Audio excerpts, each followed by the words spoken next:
Why do we not have, after 8 years, why do we not have a living Medal of Honor recipient from Afghanistan and Iraq? You know, we had 240 from Vietnam. And I have two answers. I have two opinions, okay? One, I think we're smarter, fighting a much, much smarter battle now. We have an awful lot of what I refer to as eyes in the sky. We can pretty much see the entire battlefield. We have satellites, we have airplanes, we have drones, we have balloons. The battlefield is pretty much illuminated. Every aircraft that's up, has a camera. Every attack helicopter, and so we're fighting a much, much smarter battle now. In Vietnam, most of the people that got killed was charging a hill. The ones in Iraq now, that the majority of them that are getting killed is being in a vehicle and run over by an IED. So I think we're fighting a much smarter battle. That's one opinion. However, when I watch the military channel and I see film footage of Ramadi, Fallujah, and what the Marine Corps went through going door to door, which I'm glad I never had to do. That's treacherous fighting, is combat in the built-up area is what we call it. I wondered why there was not possibly a Medal of Honor recipient from those two. So, with that said, there is a possibility that the medal is a little overprotected now.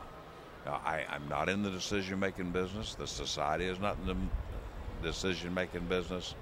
It may be a little overprotected, but we're fighting a much, much smarter battle.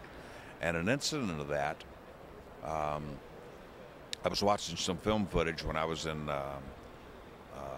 Afghanistan of an individual or two individuals that were digging a hole in the middle of the road. And it was about 2 o'clock in the morning. And this helicopter gunship had spotted it and was filming it. And I called back to the TOC and said, it's obvious what they're doing. They're burying an IED in the middle of the road. Request permission to fire. And the command come back, no, you're in a compound, a area. We don't want any collateral damage. Just be patient.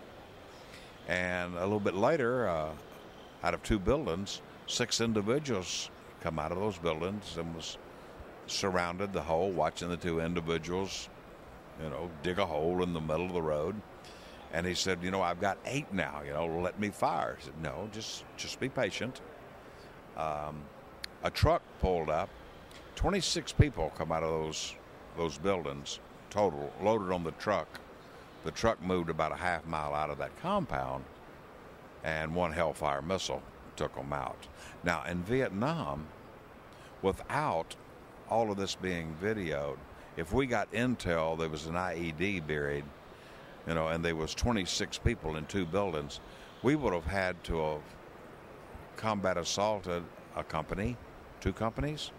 I'd have probably lost 6, 8, 10 lives, probably had 20 to 30 people wounded just to take care of those 26 bad guys.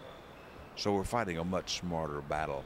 We're not putting battalions at a base of a hill and give the command, charge, take the hill. Okay. In 2 Corps Vietnam, Firebase 23, just out of Kon I took that firebase 3 times. We would fight the enemy. We'd take the firebase. We'd occupy it for a week or so. We'd withdraw. The enemy would move back. And the 1-year tour, I took that firebase 3 times.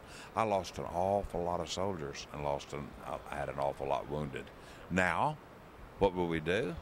We'd probably we'd video it, and at the right time, we'd send 1 good Hellfire missile in, and we'd take care of the job. Fighting a much smarter battle. So that's the answer